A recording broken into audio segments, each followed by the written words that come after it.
अब हम देखेंगे हमारा बहुत ही इंपॉर्टेंट टॉपिक जो कि है मोलर चालकता पर तनुता का प्रभाव। ठीक है, अब हम जब बात करते हैं मोलर चालकता की, है ना, तो मोलर चालकता में क्या आता है, मोलर चालकता हमारी क्या है, लैम्बडा एम। तो लैम्बडा एम यानी मोलर चालकता पर तनुता का क्या प्रभाव, तनुता मतलब सी हमने कम किया है, वी हमने बढ़ा दिया है, यही है, यानी कि सांद्रता हमने कम कर दी है, आयतन हमने बढ़ा दिया, तब मोलर चालकता क्या होगी वो हमें बतानी है। तो हमें पता है क्या पता है कि लैम्बडा एम बराबर क्या होता है, के वी, यही फॉर्मूला होता है। इसका मतलब ये है कि लैम्बडा एम किस पर डिपेंड करेगी, के पे भी डिपेंड करेगी, वी पे भी डिपेंड करेगी। अब हम देख रहे हैं कि वी तो बढ़ता है, लेकिन हम के कापा की बात करें तो वो तो घटता है ना। एकांक आयतन में विलयन की जब बात होती है तो वो तो कम हो रहा है, और वी की हम देखें तो बात घट रहा है। तो लैम्बडा एम यानी कि मोलर चालकता, लैम्बडा एम मोलर चालकता किस पे डिपेंड करेगी, तो एक्सपेरिमेंटली ये प्रूव हुआ कि ये लैम्बडा एम डिपेंड करती है वी पर। किस पे डिपेंड करेगी, वी पर, यानी कि लैम्बडा एम डिपेंड करेगी किस पर, वी पर। कहने का मतलब है लैम्बडा एम बढ़ता है, वी बढ़ता है, वी बढ़ेगा तो ये भी बढ़ेगा। ठीक है, तो ये किस पर निर्भर करेगी, वी पर, यानी कि आयतन पर। वी बढ़ेगा तो लैम्बडा एम भी बढ़ेगी। ठीक है, अब कैसे होगा ये वो हम देखेंगे। ठीक है, सबसे पहला केस हम इसका देखते हैं, किसका, प्रबल वैद्युत अपघट्य के लिए। ठीक है, पहला हम किसका देखते हैं बच्चों, फर्स्ट हम इसके लिए देखते हैं प्रबल वैद्युत अपघट्य। ठीक है, अब देखो प्रबल वैद्युत अपघट्य के लिए, जब हम प्रबल वैद्युत अपघट्य की बात करते हैं तब उस केस में C को जब हम कम करते हैं, C कम करते हैं, V बढ़ाते हैं, V बढ़ेगा तो लैम्बडा एम भी यहाँ पर बढ़ेगा। ठीक है, यानी कि मोलर चालकता तनुता पर बढ़ती, यानी कि विलयन को तनु कर दिया जाए, विलयन की तनुता बढ़ा दी जाए, तब उस केस में उसकी मोलर चालकता बढ़ेगी। ठीक है, अब देखो जब इसका ग्राफ लिया गया, क्या लिया गया, ग्राफ। ठीक है, जब इसका ग्राफ लिया गया तो ये ग्राफ कुछ इस तरीके का था। कैसा, यहाँ पर था हमारा C यानी सांद्रता, यहाँ पे मान है लैम्बडा एम का। ठीक है, अब देखो जब ये प्रबल वैद्युत अपघट्य के लिए जब ग्राफ लिया गया तो यहाँ पे जो पॉइंट्स मिले वो पॉइंट्स कुछ इस तरह के थे। कैसे, 1 2 3, यहाँ पे मान लीजिए इस तरह से पॉइंट नंबर 1 2 और ये 3, यानी ये जो ग्राफ मिला ये ग्राफ कुछ इस तरीके का था, इस तरीके का ग्राफ मिला। ठीक है, इसका मतलब क्या हो रहा है, देखो यहाँ से यहाँ, यहाँ आने पर, ये यहाँ से यहाँ जाने पर। ठीक है, नेक्स्ट यहाँ से यहाँ पॉइंट, यहाँ से यहाँ पॉइंट, यहाँ से यहाँ पॉइंट, यहाँ से यहाँ पॉइंट, यानी कि जैसे जैसे C कम हो रहा है, C का मान क्या हो रहा है, कम हो रहा है, C का मान कम, यानी सांद्रता कम हो रही है, सांद्रता कम हो रही है, C कम हो रहा है। जैसे जैसे सांद्रता कम हो रही है या C का मान कम हो रहा है, लैम्बडा बढ़ रहा है ना। देखो इसके लिए ये था मान लैम्बडा कम, तो यहाँ पे और कम हुआ तो लैम्बडा एम बढ़ गया, फिर यहाँ पे और कम हुआ तो लैम्बडा एम और बढ़ गया। तो कहने का मतलब है कि जैसे जैसे सांद्रता कम होती है आयतन बढ़ेगा और मोलर चालकता जो है वो भी बढ़ेगी। जब इसका ग्राफ देखा गया तो ग्राफ कुछ इस तरीके का आया। इसका मतलब ये कि धीरे धीरे एक पॉइंट ऐसा आना चाहिए जहां पर C बराबर, यहाँ पे लिख देती हूँ, C बराबर क्या आ जाए, 0, C बराबर क्या आ जाए, 0, यानी कि सांद्रता जब इसकी कम होती जा रही तो एक पॉइंट ऐसा आना चाहिए कि जहाँ पे C0, और C0 कहाँ पे आएगा, ये वाला पॉइंट। तब उस केस में लैम्बडा का मान हमारे पास में सबसे ज्यादा होना चाहिए, यानी कि जब C बराबर अगर 0 होता है तो लैम्बडा M का मान क्या होना चाहिए, अधिकतम, यही होना चाहिए अधिकतम। लेकिन एक्सपेरिमेंटली ये पॉसिबल नहीं है ना। क्यों, क्योंकि अगर हम पूरा ही जल मिला देंगे, मतलब सांद्रता एकदम हमारी 0 बहुत कम केस में ऐसा होगा, प्रैक्टिकली नहीं हो पाएगा। इसको हम कैसे करेंगे, इसको हम निकालेंगे कैसे, इसको हम निकालेंगे ग्राफ के द्वारा। ठीक है, यानी ग्राफ से हम वैल्यू निकाल सकते हैं। तो ये जो अधिकतम होगा ना, ये मान, इसको कैसे निकाला जाए? इस अधिकतम मान को पहले क्या बोला जाता है? ये जो अधिकतम मान होगा इसको बोलेंगे सीमांत मूलर चालक, सीमांत मूलर चालकता, या फिर सीमांत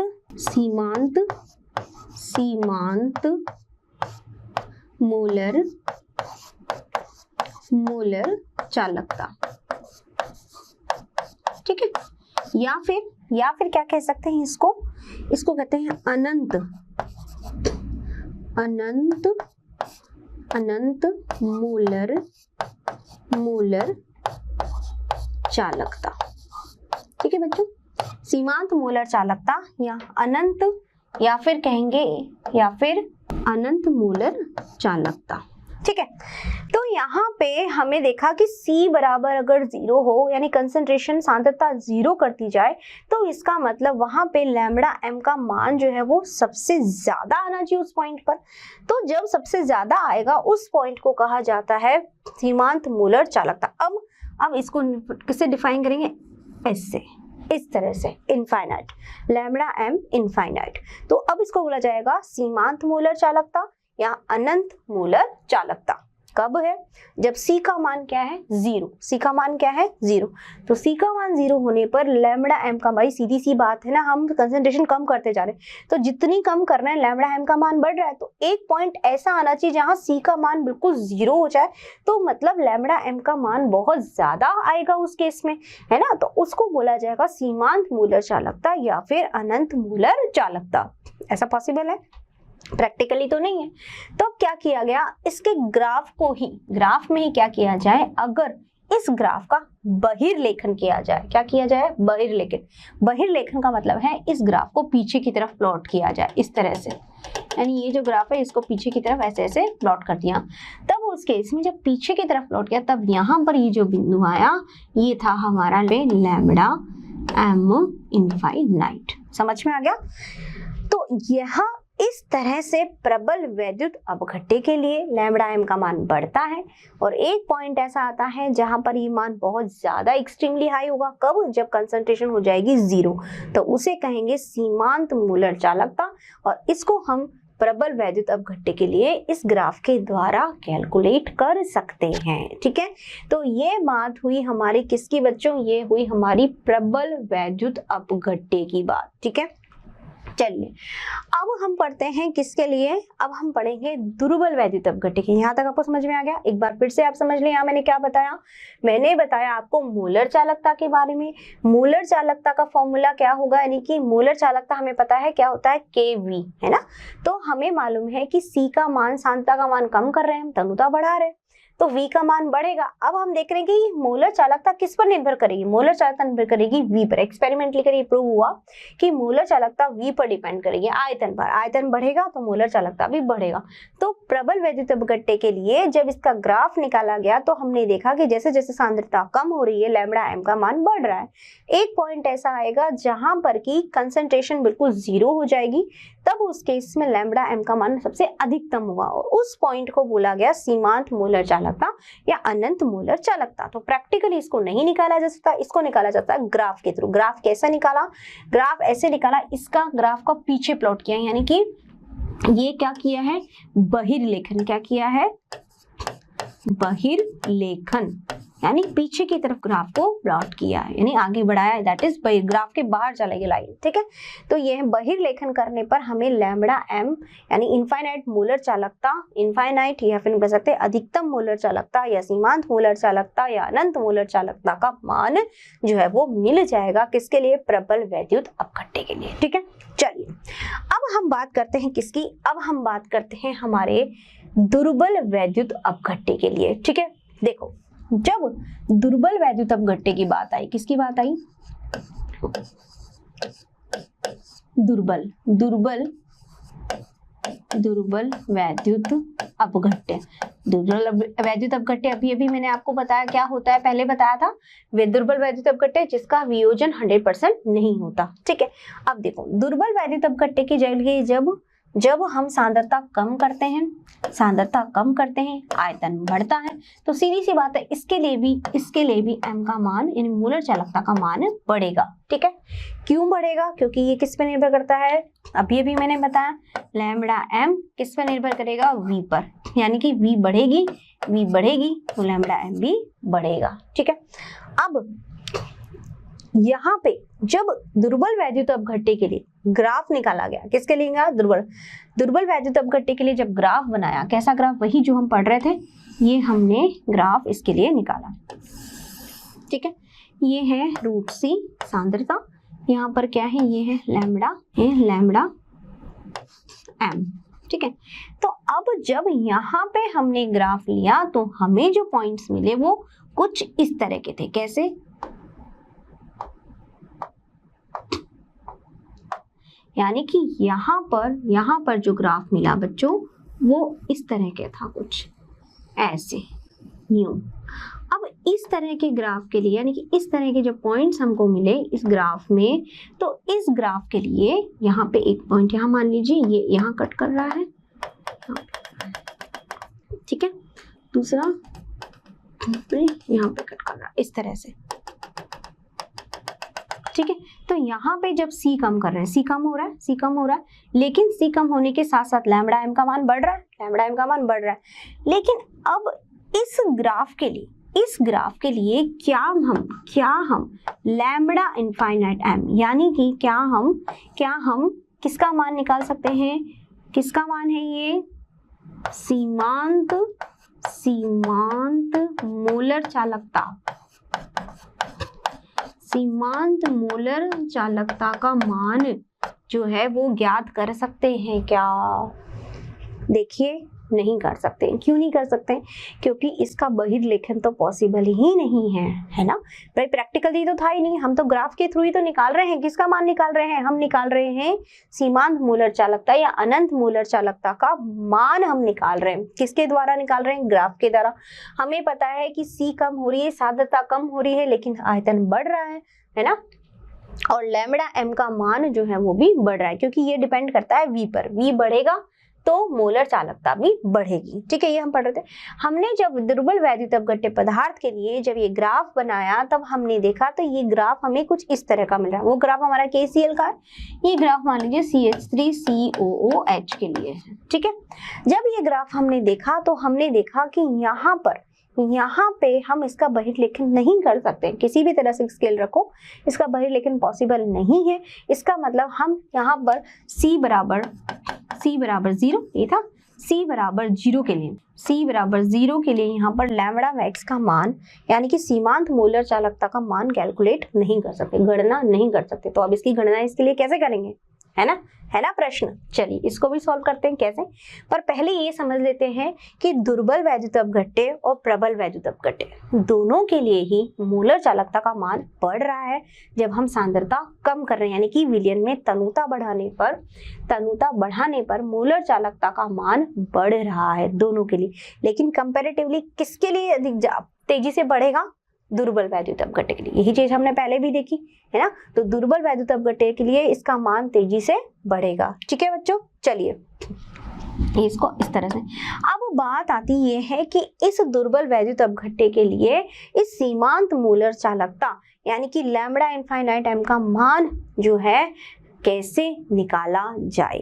तो इस समस्या को हल करने के लिए कौन आया? इसके हल करने के लिए आए हमारे पास कोलराउश ने नियम दिया। क्या नियम दिया? कोलराउश के इस नियम के अनुसार एक विद्युत अपघट्य के सीमांत मोलर चालकता को उसके धनायन और ऋणायन के अलग अलग योगदान के बराबर निरूपित किया जा सकता है ना। बहुत इंटरेस्टिंग बात, अभी तो कुछ समझ में ही नहीं आ रहा। चलो समझाते हैं इसको, क्या पॉइंट है ये, इसका मीनिंग क्या है। कोलराउश के नियम के इस नियम के अनुसार किसी वैद्युत अपघटनीय या वैद्युत अपघट्य की सीमांत मोलर चालकता को हमको ज्ञात करना है। ठीक है, तो इसने एक नियम सबके लिए बना दिया। क्या कि उसको उसके धनायन, हमें ये प्रबल दुर्बल नहीं, इसके लिए तो सबके लिए एक नियम बना दिया। क्या ये नियम ये बनाया कि उसको उसके धनायन और ऋणायन के अलग अलग योगदान के बराबर निरूपित किया जा सकता है। कैसे भाई? आप वाटर कहीं से भी लीजिए, चाहे आप पानी लीजिए नदी का या नाले का या झरने का, फॉर्मूला तो एक ही है H2O, वो तो चेंज नहीं होगा। वही चीज इसने कही, क्या कहा, इसने कहा कि जो भी वैद्युत अपघट्य पदार्थ है उसको उसके आयनों में तोड़ दो। ठीक है, कैसे तोड़ दो, देखो जैसे कि लैम्बडा इनफाइनाइट NaCl के लिए, तो कैसे कैलकुलेट किया, इसको कैलकुलेट किया lambda infinite Na plus lambda finite Cl minus. ठीक है, next KCl, lambda infinite KCl, क्या हुआ, lambda infinite K plus lambda infinite Cl minus. CH3, lambda infinite CH3 COONA, तो lambda infinite CH3 COO minus plus lambda infinite Na plus. ठीक है, अब देखो इसने कहा कि चाहे से आप ये वाला Na लो, चाहे से आप ये वाला Na लो, इनके लिए जो भी मान आएगा वो सेम होगा, अलग अलग नहीं होगा। ठीक है, तो चाहे से हम इसके लिए किसका, सीमांत मूलर का मान, सीमांत मूलर चालकता का मान, चाहे इस Na+ के लिए चाहे इस Na+ के लिए, ये अलग अलग नहीं होगा, ये क्या होगा, सेम ही होगा, वही मान होगा। यानी कि चाहे हम इसको NaCl में Cl लें, चाहे हम KCl का Cl लें, NaCl का Cl लें या KCl का Cl लें, जो मान यहाँ पर होगा इसका वही मान यहाँ पर भी होगा, यानी कि इसमें कोई भी परिवर्तन नहीं होगा। तो इसने यूं कहा कि सीमांत मूलर चालकता जो भी आती है उसको उसके धनायन और ऋणायन के अलग अलग योगदान के बराबर, अलग अलग योगदान के योग के बराबर, एडिशन के बराबर, जोड़ के बराबर निरूपित करनी है। यानी इसकी सीमांत मूलर चालकता इन दोनों की अलग अलग सीमांत मूलर चालकता के योग के बराबर होगी। ठीक है, तो इस तरह से हम क्या कर सकते हैं, इस तरह से हम दूसरे जो हमारे नहीं निकल रहे थे मान उसका भी निकाल सकते हैं कि नहीं। देखो कैसे, और इसको और अच्छे से समझ लेते हैं कैसे, देखिए इस तरह से, यानी कि ये कह रहा है कि कोई भी मान ले MgCl2 के लिए निकाला है हमें, है ना, तो लैम्बडा इनफाइनाइट MgCl2 कैसे रखेंगे, इसको रखेंगे लैम्बडा इनफाइनाइट Mg+2, ठीक है, plus 2 lambda infinite Cl minus, ये ध्यान रखना है इस तरह से। ठीक है, लैम्बडा इनफाइनाइट AlCl3 के लिए निकालना हो तो lambda infinite Al+3 lambda infinite Cl minus. ठीक है, क्लियर। तो सभी के लिए एक पूरा सबको मिला करके भी मान रख सकते हैं, यानी कि यहाँ पे ये जो 3, 2 है, 1 है, इसको म्यू से भी डिनोट कर सकते हैं। ठीक है, तो म्यू कोई भी धनायन रख सकते हैं या कोई भी ऋणायन जो है उसके लिए इसका मान रख सकते हैं। ठीक है, तो इस तरह से सीमांत मूलर चालकता का मान हम निकाल सकते हैं। अब देखो हमारे पास दुर्बल का मान नहीं आ रहा था। ठीक है, मान लीजिए मुझे यहाँ पर CH3COH का निकालना है। किसका निकालना है, CH3COH का निकालना है। ठीक है, तो मैंने क्या निकाला, मैंने निकाला यहाँ पे इनफाइनाइट किसके लिए, HCl के लिए, क्या निकलेगा, फाइनाइट यहाँ पर हाइड्रोजन प्लस फाइनाइट यानी कि Cl माइनस। ठीक है, दूसरा हम क्या रख सकते हैं, दूसरा मान रख दीजिए मुझे इनफाइनाइट CH3COONA। ठीक है, तो यहाँ पर इनफाइनाइट किसका मान निकालना है, CH3COO minus plus lambda infinite Na plus. ठीक है, अब देखो अगर मुझे निकालना है किसका, मुझे निकालना है लैम्बडा इनफाइनाइट CH3COH के लिए निकालना है। ठीक है, तो इसके लिए कैसे करूंगी मैं, इसके लिए मान रख सकती हूँ इससे लैम्बडा, इसको से समझ लेते हैं, ये लैम्बडा CH3 इनफाइनाइट COOH के लिए, तो इसको पहले ब्रेक करो, क्या हो जाएगा, lambda finite CH3COO minus plus lambda infinite H plus. ठीक है, तो यहाँ पर CH3CO माइनस में ये वाला लूं तो भी एक है, ये लूं तो भी वही बात है। ठीक है, दूसरा HCl, ये H प्लस लूं चाहे ये H प्लस लूं, मैं रख सकती हूँ। यानी कि यहाँ पे अगर मेरे पास में वैल्यू दी हुई है, अगर HCl के इनफाइनाइट की यानी सीमांत मोलर चालकता अगर मुझे HCl की दी है या CH3CONA की अगर मुझे दी हुई है क्वेश्चन में, और एसिटिक एसिड की अगर पूछता है, CH3COH की अगर पूछता है, तो मैं इस फॉर्मूले के द्वारा यहाँ पर इन दोनों का जो भी मुझे मान मिलेगा वो मान में रख सकती हूँ। यहाँ पे मैं इससे और इससे इन दोनों का मान रख करके और किसका मान निकाल सकती हूँ, CH3COH का मान निकल जाएंगे। यानी इसकी वैल्यू उत्तर मिल जाएगा कि नहीं मिल जाएगा? क्या मिल जाएगा? उत्तर मुझे मिल जाएगा इसके लिए लैम्बडा इनफाइनाइट m। किसके लिए? एसिटिक एसिड के लिए। कब? जब मेरे पास में HCl है, CH3CON है। समझ में आ गई? यानी कहने का मतलब क्या है, मीनिंग क्या है, यहाँ पर आपको अगर निकालना है क्या, सीमांत मोलर चालकता, तो सीमांत मोलर चालकता को निकालने के लिए हमें दिमाग में किसका नियम रखना है? कोलराउश का। किसका रखना है? कोलराउश का। कोलराउश ने क्या कहा? कोलराउश ने ये कहा कि आप कोई सा भी ले लो भाई, चाहे हम ये वाला Cl ले लें, चाहे हम ये वाला Cl ले लें, मान एक ही है, अलग अलग नहीं है। जो मान यहाँ पर इस Cl के लिए आएगा वही मान इसके लिए है, अलग नहीं है। ठीक है, तो इसने क्या कहा? इसने ये कहा कि उनको आयनों में तोड़ दो, आयनों में तोड़ दिया, और हमारे पास में जो भी मान दिया हुआ है उसको रख दो तोड़ करके। ठीक है, तो इस तरह से चाहे प्रबल विद्युत अपघट्य हो चाहे दुर्बल विद्युत अपघट्य हो, हमने कोलराउश का नियम लगा देंगे तो हमें क्या मिल जाएगा? उत्तर मिल जाएगा। किसका मान मिल जाएगा? हमें मिल जाएगा लैम्बडा इनफाइनाइट का मान, यानी कि हमें मिल जाएगा मोलर चालकता। कौन सी? सीमांत मोलर चालकता। ठीक है बच्चों, तो ये है बातें हुई हमारी कोलराउश के नियम की। ठीक है बच्चों, आपको समझ में आ गया अच्छे से जो भी मैंने आपको बताया? एक बार फिर से हम कोलराउश का नियम देख लीजिए, समझ लीजिए क्या था हमारा कोलराउश का नियम। कोलराउश का नियम हमारा था कि इस नियम के अनुसार एक वैद्युत अपघट्य की सीमांत मोलर चालकता को उसके धनायन और ऋणायन के अलग अलग योगदान के योग के बराबर यानी प्लस के बराबर निरूपित किया जा सकता है। ठीक है, तो हम इजीली क्या निकाल सकते हैं? इजीली जो है हमने लैम्बडा m का मान निकाल लिया। कैसे निकाला? ऐसे निकाला। ठीक है, वैल्यू मैंने रखी नहीं है, मैंने आपको सिर्फ एक एग्जांपल दिया है। आप डीपीपी देखोगे तो वहां पर आपको क्वेश्चंस मिल जाएंगे इससे रिलेटेड। ठीक है, तो इस तरह से यहाँ पर आप वैल्यू रख दीजिए। अगर यहाँ पे 2 और 3 है तो ये म्यू मतलब पूरे उसके लिए रख सकते हैं कि बहुत सारे हैं, हम अलग अलग क्या रखें। ठीक है, तो हम उसको म्यू से भी प्रदर्शित करते हैं। ठीक है, तो AlCl3 के लिए हो चाहे MgCl2 चाहे HCl सबके लिए मान रख करके और हम सीमांत मोलर चालकता का मान जो है वो निकाल सकते हैं। ठीक है बच्चों, तो यह सारी बातें हुई हमारी आज की किसकी, यानी कि हमने पढ़ा तनुता पर क्या प्रभाव पड़ता है चालकता, चालकत्व और मोलर चालकता का। ठीक है बच्चों, यानी कि कहने का मतलब क्या है, समझने का मतलब क्या है कि हमने क्या किया, हमने विलयन को तनु बनाया। विलयन को क्या बनाया? तनु बनाया।